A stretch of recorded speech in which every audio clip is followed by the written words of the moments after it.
مقصد و مدعا خالق و خلق کے درمیان واسطہ نور غرد و سرا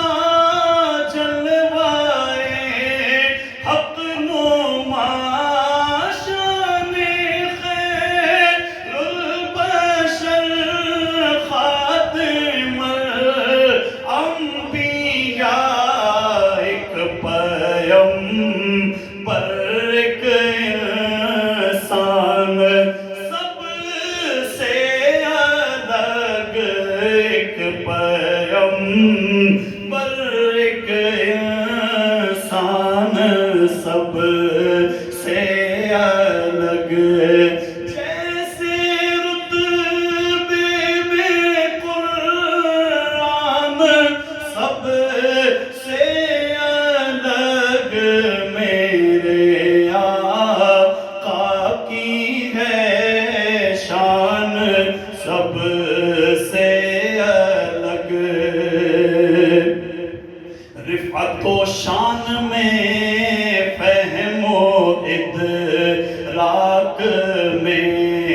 ان کا ثانی زمین پر نافلاک میں اس قدر سادگی شان لاک میں عرش قدموں میں پیوند پوشاک میں ہیں دو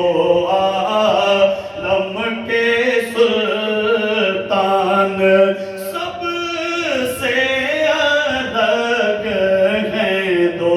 عالم کے سلطان سب سے الگ جا بجا ذکر ان کا ہے قرآن میں اس حوالے سے میں جانتا انہیں اللہ نسبت کیے